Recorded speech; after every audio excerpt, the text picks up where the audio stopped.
Guys MG and SK சொன்ன மாதிரி பாடி அடக்கம் பண்ணிட்டு வந்துட்டோம். ஆக்சுவலி எம்ஐ வின் பண்ணணும்னு சொல்றவன் வந்து இன்னைக்கு போய் தூங்கிட்டான். ஏன்னா அவனால அந்த நம்மளை ஃபேஸ் பண்ண முடியலன்னு நினைக்கிறேன். ஐ திங்க் நான் அவங்க கூட வீடியோ வரலன்னு தூங்கிட்டான். அந்த அளவுக்கு ஒரு மோசமான சம்பவம்.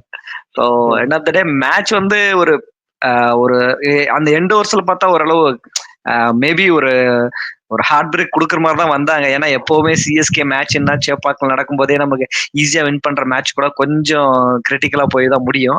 அதே மாதிரி தான் இருந்துச்சு. ஸோ ஓவராலா ஒரு நல்ல மேட்ச்.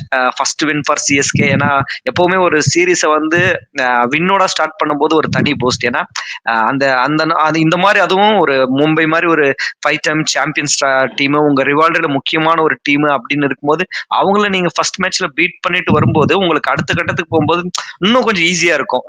அடுத்த டீமும் ஃபேஸ் பண்ணும்போது ஓகே ஃபர்ஸ்ட் மேட்ச் இவ்வளவு ஒரு பூஸ்டப் கிடைச்சிருக்கு அப்படின்னு சொல்லிட்டு. ஸோ ஓவராலா இந்த மேட்ச் எப்படி இருந்துச்சு, மும்பை இந்தியன்ஸ் வந்து எதனால தோத்தாங்க, என்ன ரீசன், எம்ஜி நீங்களே ஸ்டார்ட் பண்ணுங்க. மும்பை இந்தியன்ஸ் வந்து எப்படின்னா, ஆக்சுவலா சிஎஸ்கேட அந்த ஸ்பின்னு வந்து பெருசா அவனால ஆட முடியல.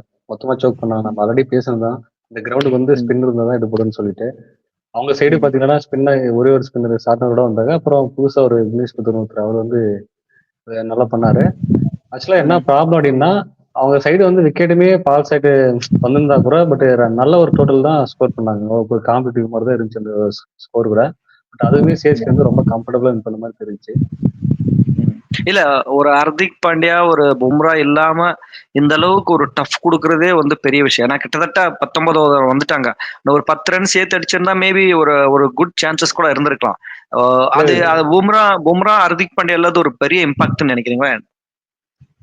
கண்டிப்பா ஹர்திக் பாண்டியா இருந்தா பேட்டிங் இன்னும் கொஞ்சம் மிடில் ஆர்டர் இன்னும் கொஞ்சம் ஸ்ட்ராங்கா இருந்திருக்கும். மேபி இன்னும் ஒரு 10-15 ரன் எக்ஸ்ட்ரா கூட இருந்திருக்கும் டோட்டல்ல. பட் பும்ரா வந்து அவர் இருந்தா அவரோட வேல்யூ அந்த 4 ஓவர் வந்து இன்னும் கொஞ்சம் காம்படிஷனா போயிருக்கும் சிஎஸ்கேவுக்கு. மற்றபடி இந்த 19 ஓவர் வந்துச்சு, ரொம்ப கொஞ்சம் தடுமாற்றம் இருந்துச்சுலாம் இல்லாம ரொம்ப கம்ஃபர்டபுளா வின் பண்ண மாதிரி தான் தோணுச்சு எனக்கு. ஏன்னா விக்கெட் விழுந்தாலுமே அந்த ரன் ரேட் வந்து பெருசா ஒன்றும் இன்க்ரீஸ் ஆகாம நீட்டா மெயின்டைன் பண்ணிட்டு வந்தாங்க சிஎஸ்கே.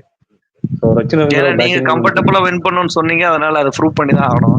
கம்ஃபர்டபுளா வின் பண்ணல. ஏன்னா கிட்டத்தட்ட 10 ஓவருக்கு 90 ஐ திங்க் 75 80 வந்துட்டாங்க. அதுக்கப்புறம் நான் கூட கிட்டத்தட்ட 60 பால் 60 இருந்துச்சு, ஈஸியா வின் பண்ணுவாங்கன்னு நினைச்சேன். கொஞ்சம் இழுத்து பிடிச்சாங்க மேட்ச். அதை நம்ம அக்செப்ட் பண்ணிக்கிட்டாங்க. அந்த உடனே விக்கெட் உள்ள அப்புறம் ரன் ரேட் பெருசா இருந்து பால் டு தான் இருந்துச்சு தவிர. இல்ல நீங்க செகண்ட் ஒரு 10 ஓவர் 60 ரன்னுக்கு 60 பாலுக்கு 60 ரன் அடிக்கணும், 8 விக்கெட் ஹேண்ட்ல இருக்கும்போது இந்த மாதிரி 19 ஓவர் வரையும் வர்றதுன்றது வந்து அவ்வளவு ஈஸியான விஷயம் கிடையாது. ஏன்னா அந்த விக்னேஷ் புத்தூர் அவர் வந்து ஒரு இம்பாக்ட் சப்ஸ்டிடியூட் தான் வந்தாரு. செமையா போட்டார் பவுலிங். நல்லா தூக்கி ஸ்லோ கட்டரா போடும்போது பயங்கரமா ரொம்ப அதை அடிக்க ட்ரை பண்ணியே ருத்ராஜும் துபாய் அவுட் ஆயிட்டாங்க. சோ எஸ்கே உங்களுடைய தாட் எப்படி இருந்துச்சு? எதனால வந்து மும்பை இந்தியன்ஸ் இந்த மாதிரி ஒரு ஃபிளாப் ஷோ ஃபர்ஸ்ட் மேட்ச்ல? நம்ம எஸ்ஆர்ஹெச் ஆர்ஆர் மேட்ச் பார்த்துட்டு வந்து நான் சொன்னேன் எப்படி ஒரு ஈவினிங் வந்து ஒரு டெஸ்ட் மேட்ச் இருக்கு போதுன்ட்டு. 150 ரன் அவங்க அது அடிக்கிறதுக்கு அவங்க போராட்டமா இருந்துச்சு, நம்ம அதை சேஸ் பண்றதுக்கு ஒரு போராட்டமா இருந்துச்சு. என்னை பொறுத்த வரைக்கும் இது ஒரு கம்ஃபர்டபுளான வின்னு தான். பட் என்னன்னா அவங்க கொஞ்சம் கம்பேக் கொடுத்தாங்கன்னு தான் அது ஒத்துக்குதான் ஆகணும். ஏன்னா விக்னேஷ் புத்துக்குமார் வந்து அவங்க அடிக்க போய் 2 விக்கெட் வந்து அந்த 6 லைன்ல கேட்ச் ஆச்சு. மேபி கொஞ்சம் 6 கூட போயிருக்கலாம். பட் அவருடைய அந்த பாலை வந்து ஒரு ஸ்லோவா அழகா வந்து தூக்கி அந்த இதுல பாத்தீங்கன்னா தீப் சர்மா போடுவாங்க உமன்ஸ் கிரிக்கெட்ல, அந்த மாதிரி அப்படியே தூக்கி போட்டாங்க. அது வந்து 2 விக்கெட்டும் அந்த மாதிரிதான் ஆச்சு. மற்றபடி பாத்தீங்கன்னா எங்கேயுமே வந்து சிஎஸ்கே வந்து பவுலிங்ல வந்து எங்கேயுமே அவங்க ஒரு ஒரு பேக்கே அடிக்கலன்னு தான் நான் சொல்ல முடியும். ஏன்னா ரொம்ப வந்தவங்க எல்லாருமே கலீல் அகமது ஸ்டார்டிங்ல வந்து ஒரு டக் அவுட் கொடுத்து அது ஒரு அன்எக்ஸ்பெக்டட். நம்ம ஒரு எவ்வளவு பெரிய மேட்ச் ஹை வோல்டேஜ் மேட்ச்னு சொல்லி வெயிட் பண்ணியிருந்தோம். ஆனா வந்து ஃபர்ஸ்ட் ஓவர்ல ரோஹித் சர்மா அவுட் எடுக்கும் போதே வந்து அது எப்படி அந்த மேட்ச் அப்படியே டர்ன் அவுட் ஆயிடுச்சுன்னு சொல்லலாம். அதுக்கப்புறம் வந்து யாருமே வந்து அவங்களால ரிக்கில்டனா இருக்கட்டும் யாருமே வந்து அவங்களால ஒரு இன்னிங்ஸ் வந்து ஸ்டெடி பண்ண முடியல. ஒரு பயங்கரமா ஒரு அளவுக்கு சூரியகுமார் யாதவும் திலக் செட் ஆனாங்க. அந்த டைமிங்ல ஒரு எம்எஸ்டி ஒரு எக்ஸ்ட்ரானரி அந்த ஸ்டம்பிங் பண்ணதுனால அப்படியே மறுபடியும் வந்து உள்ள வந்துட்டாங்க. அந்த ஸ்டம்பிங் வந்து சீரியஸா அதுதான் நான் சொன்ன மாதிரி ஆல்ரெடி உங்ககிட்ட சொன்னேன், யாருனாலே அந்த ஸ்டம்பிங் வந்து பண்ணலாம். ஆனா இவ்வளவு ஸ்பீடா பண்ண முடியுமான்னு சொன்னா அது பயங்கரம். அது எம்எஸ்டியால மட்டும்தான் பண்ண முடியும். அது மறுபடியும் நம்ம பார்த்தோம். ஃபர்ஸ்ட் பாலே ஒரு மிஸ்பில் பண்ணி 4 பைஸ் கிடைச்சு. ஆனா அடுத்த பாலே வந்து இந்த மாதிரி ஒரு கம்பேக் கொடுத்துட்டு வேற மாதிரி இருந்துச்சு அந்த அந்த ஸ்டம்பிங். ஏன்னா அது மட்டும் ஆகாம இருந்துச்சுன்னா ஸ்கோர் வந்து கண்டிப்பா இன்னொரு 30-40 ரன்ஸ் மேல போயிருக்கும். அப்புறம் வந்து மேட்சினுடைய இதுவே வந்து பயங்கரமா வந்து சேஞ்ச் ஆகிறதுக்கு நிறைய சான்சஸ் இருந்துச்சு. ஆனா அந்த ஒரே ஒரு ஸ்டம்பிங்னால வந்து பயங்கரமா உள்ள வந்தோம் மேட்ச்குள்ள மறுபடியும் ரொம்ப ஸ்ட்ராங்கா. அப்புறம் வந்து நூர் அகமது வந்து இப்ப நம்ம எதுக்குலாம் 10 கோடி எடுத்து கொடுத்து வாங்கணுன்றதுக்கு அவர் ப்ரூவ் பண்ணிட்டாரு. 10 கோடிக்கு 4 விக்கெட், ஒரு விக்கெட்டுக்கு 2.5 கோடி எடுத்துக்கோங்கன்ற மாதிரி அல்டிமேட்டான ஒரு பவுலிங்கு. அது வந்து அவரு ஒரு க்ளூலெஸ்ஸா ஆடிருந்தாங்க அவங்க எல்லாருமே. அடுத்தது பாத்தீங்கன்னா அஸ்வினும் ஜடேஜா வந்து அவங்க எப்பவுமே பண்ற வேலையை கரெக்டா பண்ணிட்டாங்க. அந்த 4 ஓவருக்கு 30 ரன் 35 ரன்னு சொல்லி அவங்க பண்ண அதனால வந்து நூர் அகமதுக்கு வந்து நல்ல சான்ஸா போயிடுச்சு விக்கெட் எடுக்கிறதுக்கு. இல்ல ஓவராலா பார்க்கும்போதே இனிஷியலாக பவுலிங் நல்லா இருந்துச்சு. நம்ம வந்து ஒரு ஃபாஸ்ட் பவுலிங் எப்படி நமக்கு வந்து ஒர்க் அவுட் ஆகும் அப்படின்ற ஒரு டவுட்ல தான் நம்ம சென்னை சூப்பர் கிங்ஸ் வந்து ரிவ்யூவே பண்ணியிருப்போம், யார் கொண்டு போவாங்க அப்படின்ட்டு. நீட்டாக கொண்டு போயிருக்காங்க. கலீல் அகமது, ஷாம் கரனை வந்து ஓப்பனிங் ஓவர் போட வச்சுட்டு நேத்தன் நெல்லிஸை வந்து நம்ம டெத்துக்கு வச்சுக்கலான்ட்டு கிளியரா பிளானோட தான் வந்திருக்காங்க. அதுவே வந்து ஒரு சக்சஸ் தான். ஏன்னா நீங்க வந்து சென்னை சூப்பர் கிங்ஸ்க்கு ஸ்பின் பயங்கரமா இருக்கு. ஒரு நூர் அகமது, ரவிச்சந்திரன் அஸ்வின், அதே மாதிரி உங்களுக்கு ரச்சின் ரவீந்திரா, ரவீந்திர ஜடேஜா போது ஒரு 4 ஸ்பின்னர் வேற லெவல், எல்லாருமே நல்லா சூப்பரா போடக்கூடியவங்க. ஆனா முக்கியமான விஷயம் ஃபாஸ்ட் போலிங் இன்னைக்கு ஓரளவு எடுபட்டுச்சு. நம்ம அதை மறுக்கவே முடியாது. ஏன்னா கலீல் அகமது ரொம்ப சூப்பரா போட்டாரு. ஏன்னா ரோஹித் சர்மா மாதிரி ஒரு ஆளை நீங்க இனிஷியல் ஓவர்லயே எடுத்த உடனே அவங்களுக்கு ஆல்ரெடி ஹர்திக் பாண்டியா, பும்ரா இல்லாத ஒரு ஒரு மைனஸ் வந்து ரோஹித்தும் ஃபர்ஸ்ட் ஓவர்லயே காலியான உடனே ஒரு ரொம்ப ஒரு ஒரு ஒண்ணுமே இல்லாத டீம் மாதிரி ஃபீல் ஆயிடுச்சு. டக்குன்னு பார்த்தா யாருமே பேட்டிங் இல்ல. சூரியகுமார் யாதவ், திலக் வர்மா மட்டும்தான் இருக்கிறாங்க. அதுக்கு பின்னாடி பார்த்தா யாரும் இல்ல. ராபின் மின்ஸ் வந்து ஏதாவது பண்ணுவாரான்னு பார்த்தோம், அதுவும் பண்ணல. சோ நமந்தீர் ஏதாவது பண்ணுவாரான்னு பார்த்தோம், அதுவும் பண்ணல. அதே மாதிரி நீங்க சூரியகுமார் யாதவ், நீங்க திலக் வர்மாவை விட்டுட்டு அதுக்கு முன்னாடி யாராவது நல்லா பண்ணுவாங்கன்னா வில்ஜாக்கும் சரியா பண்ணல, ரிக்கில்டனும் சரியா பண்ணல. சோ நம்ம வந்து ப்ரிவியூ பண்ணும்போது வந்து இவங்க பயங்கர கடப்பார டீம்னு சொல்றோம். பட் ஆனா ஃபார்மும் ஒரு முக்கியமான கன்சர்னா இருக்குது. ஏன்னா எவ்வளவு பெரிய கன் டீமா இருந்தாலும் அது பேப்பர்ல பயங்கர கன் டீமா இருந்தா கூட ஒருவேளை ஃபார்ம்ல இல்லாட்டி இந்த மாதிரி ரொம்ப சொதப்புறதுக்கு நிறைய சான்சஸும் இருக்குது. சோ இதை எப்படி ஓவர் கம் பண்ணி வருவாங்க? கையை தவிர வந்து ரோஹித் சர்மா எல்லாம் சாம்பியன் ட்ரோஃபில எப்படி T20 மாதிரி தான் ஆடிட்டு வந்தாரு. அவர் ஃபார்ம்ல இல்லைன்னு சொல்லவே முடியாது. திலக் வர்மா அவர் எந்த மேட்ச் இறக்கிட்டாலும் மிட் நைட்ல இறக்கிட்டா கூட ஆடுற அவரும் வந்து ஃபார்ம் அவுட்னு சொல்ல முடியாது. கை மட்டும் தான் கொஞ்சம் வந்து ஃபார்ம் அவுட்ல இருந்தாரு. இருந்தாலும் வந்து முக்கியமான காரணம் என்னன்னு பாத்தீங்கன்னா இந்த சிஎஸ்கேனுடைய அந்த பயங்கரமான ஒரு ஸ்பின் அட்டாக் தான் நான் சொல்ல முடியும். ஏன்னா கலீல் அகமது நல்லா பண்ணாரும் வந்து அதுக்கு நல்லா இன்னும் டீப்பா கொண்டு போந்து பாத்தீங்கன்னா அந்த ஒரு ட்ரையோ மாதிரி வந்துருச்சு. இப்போ அஸ்வின், ஜடேஜா, அப்புறம் வந்து நூர் அகமது, இவங்க 3 பேரும் வந்து மாத்தி மாத்தி போட்டு எங்கேயுமே நான் வந்து அந்த டீம் மொத்தமா ஃபார்ம் அவுட்ல இருக்காங்கன்னு சொல்லல. ஒருத்தருடைய ஃபார்ம் வந்து மத்த பேர் கன்சர்னா இருக்குன்னு சொல்றேன். இப்ப நீங்க ரோஹித் சர்மா, ரிக்கில்டன், வில்ஜாக், சூரியகுமார் யாதவ், அப்புறம் திலக் வர்மா, ஹர்திக் பாண்டியா அப்படின்னு பார்த்தோம்னா அது ஒரு பயங்கர கடப்பார டீம் மாதிரி இருக்கு. சடனா ஒரு ரோஹித் சர்மா பர்ஃபார்ம் பண்ணல, ஒரு சூரியகுமார் பர்ஃபார்ம் பண்ணலன்னா அடுத்து வந்து அப்படியே டீம் டவுன் ஆகுற மாதிரி ஃபீல் ஆகுது. சோ இது வந்து ஏன்னா எப்பவுமே ஒரு வந்து ஃபர்ஸ்ட் மேட்சே பார்த்துட்டு நம்ம ஃபார்மை பத்தி பேசுறது ரொம்ப முன்னாடி ரொம்ப ரோஹித்லாம் என்ன பண்ணுவோம், 2 மேட்ச் இல்லன்னு சொல்ல வரல. ஃபார்ம் இல்லாட்டி அவங்களுக்கு ஒரு பிரச்சனையா தெரியுதுன்னு சொல்ல வரேன். கண்டிப்பா இருக்கு. எல்லாருக்கும் அந்த லாஸ்ட் இயரும் அப்படிதான் நினைச்சு ஃபார்ம் இல்லைன்னா எவ்வளவு பெரிய டீம் கடப்பார டீம் உடனே டவுன் ஆகுதுன்னு சொல்ல வரேன். ஏன்னா அந்த டீம் பேட்டிங் அந்த பொட்டன்ஷியலுக்கு இல்லாம ஒரு ரொம்ப சிம்பிளா முடியுதுன்னு சொல்ல வரேன். சோ ஏன்னா எப்பவுமே ஒரு ஃபர்ஸ்ட் மேட்ச் வின் பண்ணும்போது இப்ப அடுத்த மேட்ச் சிஎஸ்கே போகும்போது ஆர்சிபி கூட தான் விளையாட போறாங்க. சோ அவங்களுக்கு வந்து ஒரு நல்ல கான்பிடன்ஸா இருக்கும். அதே மாதிரி மும்பைக்கு ஒரு பிரச்சனை இருக்கு. ஃபர்ஸ்ட் மேட்ச் அவங்க ஐ திங்க் ஒரு 4-5 சீசனாவே ஃபர்ஸ்ட் மேட்ச் எப்பவுமே தோத்துட்டு தான் இருக்கிறாங்க. அது பிரச்சனை இல்ல. மேபி அதே இம்பாக்ட் இந்த வருஷமும் ஆகுமா, இல்ல ஒருவேளை பும்ரா, ஹர்திக் பாண்டியா வந்த உடனே ஒரு டீம் செட் ஆகும்னு நினைக்கிறீங்களா? சோ உங்களுடைய தாட்ஸ், அவங்களுடைய கம்பேக் வந்ததும் ஓரளவு மும்பை செட் ஆயிடுவாங்களா? இல்ல அந்த ஃபர்ஸ்ட் மேட்ச் பார்த்து நம்ம பெருசா வந்து அந்த ஃபார்மை பத்தி பேசாம பும்ரா வந்தா பயங்கர அடிஷனலா இருக்கும். ஃபர்ஸ்ட் அந்த பவுலிங் லைனப்பே இப்ப ட்ரியோவா மாறிடும் அவங்களுக்கும். போல்ட், பும்ரா, அப்புறம் தீபக் சரும் சரியான காம்பினேஷனா இருக்கும். ஹர்திக் பாண்டியா கண்டிப்பா வேல்யூவான சர்வீஸ் தான். கேப்டன்சியா இருக்கட்டும், இல்ல ஒரு பேட்டிங் ஸ்கில்லா இருக்கட்டும், பவுலிங் ஒரு 2 ஓவர் போடக்கூடிய ஸ்கில்லா இருக்கட்டும், மொத்தமா ஒரு கரெக்டிவ் பர்ஃபார்மன்ஸ் வந்து ஹர்திக் பாண்டியா பார்க்கலாம். ஸோ அப்படி பார்க்கும்போது கண்டிப்பா ஒரு பிளஸ்ஸா தான் அமையும் மும்பைக்கு. எஸ்கே நீங்க என்ன சொல்றீங்க? கண்டிப்பா சேஞ்சஸ் இருக்கும், அதுல எந்த டவுட்டுமே இல்ல. இன்னைக்கு என்ன ரோஹித் சர்மா அந்த டாப் ஆர்டர்ஸ் வந்து யாருமே நல்லா பண்ணல. அதனாலதான் வந்து அவங்க வந்து டீப் ட்ரபிள்ல மாட்டிக்கிட்டாங்க. அப்ப கூட வந்து சிஎஸ்கே மாதிரி பிச்சில் வந்து 150 அடிச்சாங்க அப்படின்னு நினைத்து இன்னும் நல்லா ஓப்பனர்ஸ் டாப் ஆர்டர்ஸ் கொஞ்சம் பர்ஃபார்ம் பண்ணியிருந்தாங்கன்னா அப்கோர்ஸ் 200 வர்றதுக்கு நிறைய சான்சஸ் இருந்துச்சு. பும்ராவும் வந்து வந்துட்டாரு, ஹர்திக் பாண்டியா வந்துட்டாருன்னா டவுட்டே இல்ல, கண்டிப்பா இம்ப்ரூவ்மெண்ட்ஸ் இருக்கும். அது அவங்களுக்கு வின்னிங்கான எல்லா பாசிபிலிட்டியுமே வந்து அவங்களுக்கு கொடுக்கும் தான் எனக்கு தோணுது. அதே மாதிரி கிரெடிட்ஸும் நம்ம நிறைய பேர் கொடுக்க வேண்டியதுக்கு ஒன்லி கலீல் ஆகும்போது 100 ஆகும்போது மட்டும் இல்ல, சூப்பரா பண்ண ருத்துராஜ் கேப்டன் நீ வந்து பயங்கரமான ஒரு 50 ரொம்ப ஃபிளாலஸா ஆடினாரு, ரொம்ப பயங்கரமான பேட்டிங்கா இருந்துச்சு, ரொம்ப மெனக்கடவெல்லாம் இல்ல, சூப்பரா ஷாட்ஸ் சூஸ் பண்ணாரு. அதே மாதிரி ஓப்பனிங் ரச்சின் ரவீந்திரா வேற லெவல் பேட்டிங். ஏன்னா நம்ம வந்து தேவன் கான்வே கூட தான் போவாங்கன்னு நினைச்சோம். ரச்சின் கூட போனது எந்த ஒரு தப்பு இல்லை, ஏன்னா ரச்சின் தான் வந்து மேட்ச் ஃபுல்லா எடுத்துட்டே போனாரு. ரச்சின் ரவீந்திரா டீம் பிளேயிங் லெவலுக்கு வந்த உடனே எனக்கு என்னடா அட பாவி, அங்க இன்டர்நேஷனல் மேட்ச்லயே நியூசிலாந்துல இடத்த புடிச்சிட்ட, சிஎஸ்கேல வந்து உடம்பு புடிச்சிட்டேன், நீங்க ஒரு 50 வேற, எங்க போனாலும் நீ கூடவே வந்து மாதிரி கான்வே வந்து நினைப்பாரு. அதுதான் சாம் கரன் டிராப் பண்ணிட்டு அழகா டெவான் கான்வே உள்ள போட்டு வரலாம் பேட்டிங் லைனப்புக்காக. ஓப்பனிங் 2 பேர் பாருங்க. சாண்டர் சொல்றீங்களா? இவரு சொல்றேன் சாம் கரன். ஓகேவா? மேபி அதை எப்படி யோசிக்கிறாங்கன்னு தெரியல. ஆனா இப்ப வந்து ஓப்பனிங் செமையா செட் ஆயிருக்கு. ஏன்னா நீங்க ஒரு ருத்துராஜ் வந்து நல்ல ஒரு ஃபயர் நாக் ஆடிட்டு போயிட்டாரு. அதே மாதிரி கடைசி வரைக்கும் இழுத்து ஓப்பனிங் நம்ம செட் ஆச்சான்னு சொல்ல முடியாது. ஏன்னா வந்து ஓப்பனிங் எதுக்கு வந்து திருப்பதி இறக்கி விட்டாங்கன்னே தெரியல. ஓப்பனிங் வந்து அவுட் 2 ரன்ல அவுட் ஆயிட்டு போயிட்டாரு. அது எப்படி கன்சிடர் பண்ணிக்கிறது, அடுத்த மேட்ச் கொண்டு போறதா இல்லையான்னு தெரியல. அடுத்து வந்து பாத்தீங்கன்னா சிவம் டூபேவும் வந்து சிங்கிள் டிஜிட் அவுட், தீபகுடாவும் சிங்கிள் டிஜிட் அவுட். சோ வந்து லோ ஸ்கோர்ன்றதுனால எந்த நமக்கும் அதே பிரச்சனை தான். நமக்கும் அதே பிரச்சனை தான். ஆர்சிபிக்கு வந்து நான் எப்படி இப்ப எம்ஐக்கு வந்து நான் எப்படி சொன்னேன்னா, ஒரு ரோஹித் சர்மா வந்து டக்குனு குயிக்கா விக்கெட் ஆயிட்டாலோ, சூரியகுமார் விக்கெட் ஆயிட்டாலோ அந்த டீம் எவ்வளவு இம்பாக்ட் அப்படியே பண்ணதோ அதே மாதிரி நமக்கும் பிரச்சனை இருக்கு. ஒருவேளை ருத்து வந்து கொஞ்சம் குயிக்கா அவுட் ஆயிட்டாரு, நம்மளும் இதே மாதிரி மாட்டிப்போமோன்ற நிறைய பேர் இருக்குது. அதை எப்படி வந்து மேட்ச், ஏன்னா நீங்க ஒரு ஒரு ஃபயர் பேட்டிங் லைனப் சென்னை கிட்ட இருக்கான்னா கண்டிப்பா இல்ல. அது நீங்க அக்செப்ட் பண்ணிக்கிட்டே ஆகணும். எனக்கு ஒரு கொஸ்டின் இருக்கு. இப்போ வந்து மிடில் ஆர்டர் வந்து ரொம்ப நம்ம கொஞ்சம் வீக்கா தான் இருக்கும், அதுல எந்த டவுட்டும் இல்லை. ஏன்னா தீபக் கூட சிவம் டூபே வந்து அவர் எப்பவுமே அந்த காட்டா சுத்துறாரு. அவர் வந்து இன்னிங்ஸை பில்ட் பண்ணுவாரா இல்ல கொஞ்சம் நின்று அப்படி ஆடுவாரான்னு தெரியல. அப்படின்ற போது வந்து மிடில் ஆர்டர் ரொம்ப ஓப்பனா தெரியுது வீக்கா இருக்குன்றது. ஸோ அதனாலதான் வந்து ட்ரிப்பாதி ட்ரை பண்ணாங்களான்னு தெரியல, ட்ரிப்பாதி வந்தாரு. ஸோ ருத்ராஜ் கைவருக்கு 1 டவுன் கொடுத்துட்டு இன்னும் கொஞ்சம் அந்த மிடில் ஆர்டர் ஏதாவது ஸ்ட்ராங் பண்ண ட்ரை பண்றாங்களோன்னு நினைக்கிறீங்களா, இல்ல என்ன பிளானா இருக்கு? ஆக்சுவலா மிடில் ஆர்டரே இல்ல.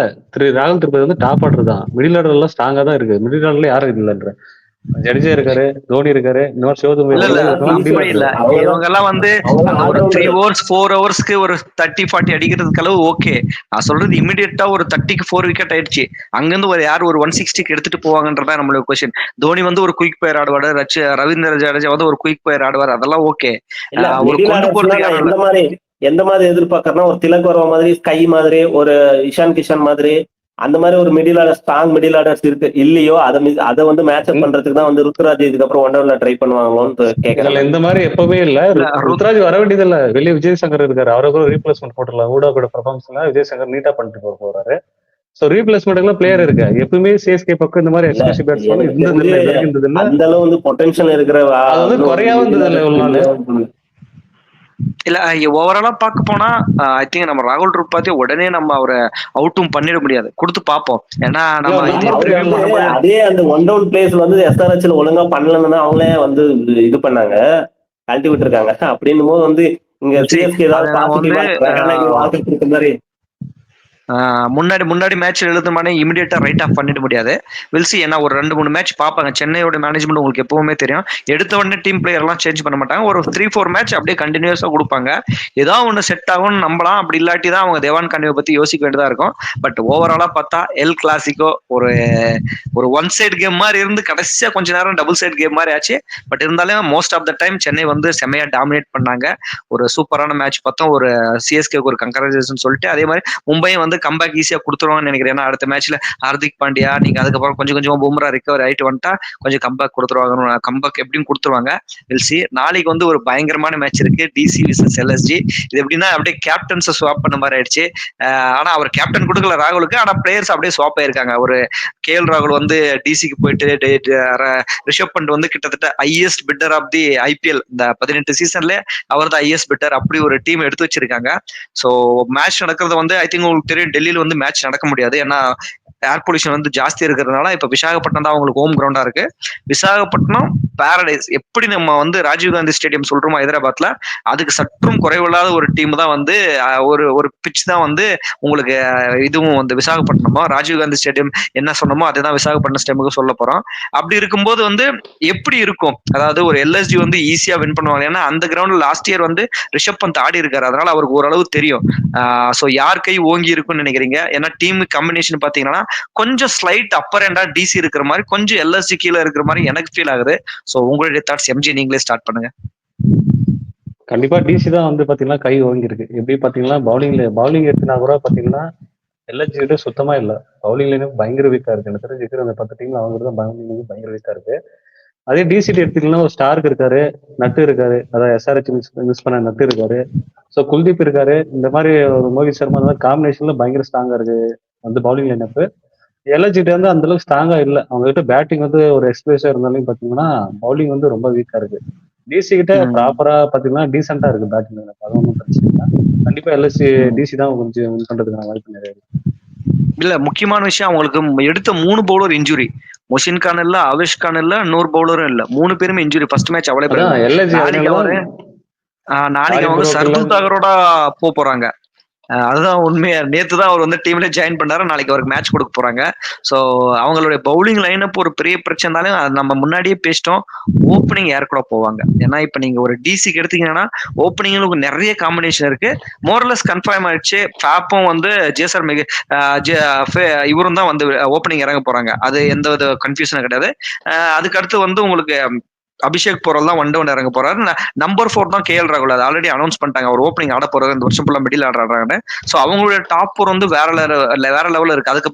அதுக்கு அடுத்து பாத்தீங்கன்னா ஒரு ட்ரெஸ்டன் ஸ்டப்ஸ், அக்ஷர் பட்டேல், இந்த அப்புறம் அசுதோஷ் சர்மான்ட்டு ஒரு பேட்டிங் லைனா பயங்கர ஸ்ட்ரெச்சா இருக்கு.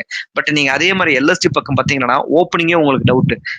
நீங்க யாராவது ஒரு புது பிளேயர் கூட போறீங்களா, இல்ல ஐடன் மார்க்கமும் மிச்சல் மார்ஸும் இறக்க போறீங்களா? அது ஒரு கிளியர் கட்டாவே தெரியல. இல்ல நிக்கலஸ் புரான ஓப்பன் இறங்கிட்டு, இல்ல ரிஷப் பண்ட் ஓப்பன் இறங்கிட்டு அவங்கள யாராவது ட்ரை பண்ண போறீங்களா? எந்த ஒரு குழுவுமே இல்ல. நம்ம டீமா பார்க்கும்போது எந்த ஒரு குழுவுமே இல்ல.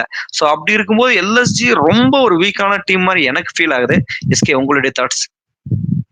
இல்ல உண்மைதான். அது எல்எஸ்டி வந்து அவங்க ஒரு பிளானே இல்லாம வந்து ஒரு ஆக்ஷன்ல பெர்ஃபார்ம் பண்ண மாதிரி தான் நம்ம பேசணும் ஆல்ரெடி. ஸோ அந்த மாதிரி தான் வந்து இப்போ டீம் காம்பினேஷனும் வந்து இருக்கு. டிசியை பொறுத்த வரைக்கும் பாத்தீங்கன்னா அவங்க ஆல் 3 டிபார்ட்மெண்ட்லயும் ரொம்ப ஸ்ட்ராங்காவும் நல்லாவும் அழகாவும் செட் பண்ணி வச்சிருக்காங்க. நீங்க அதுல எதுவுமே வந்து இதுக்கு மேல எதுவும் யோசிக்க தேவையில்லைன்னு தோணுது. இதே வந்து ஓரளவு பெஸ்டா இருக்கு. இன்கேஸ் இதுல ஏதாச்சும் ஒண்ணு சொதப்பினா அதுக்கப்புறம் கூட யோசிக்கலாம். ஆனா இப்போ வரைக்கும் பாத்தீங்கன்னா ஆன் பேப்பர்ல இருக்கட்டும், இல்ல அவங்க காம்பினேஷனை பார்த்தாலும் வந்துமே பர்ஃபெக்டா இருக்கு. ஸோ எனிவே அப்பரண்டா தான் இருக்குது டிசி கம்பேர் தென் எல்எஸ்டி. ஸோ எல்எஸ்டி வந்து நிறைய யோசிக்கணும். ரிஷப் பண்ட்டுக்கு மட்டும் அவ்வளவு காசு கொடுத்து எடுத்துட்டாங்க. ரிட்டன்ஷனும் வந்து பயங்கரமா பண்ணாங்க. ஆனா வந்து டீம் காம்பினேஷன் வந்து கோட்டை விட்டாங்கன்னு தான் எனக்கு தோணுது.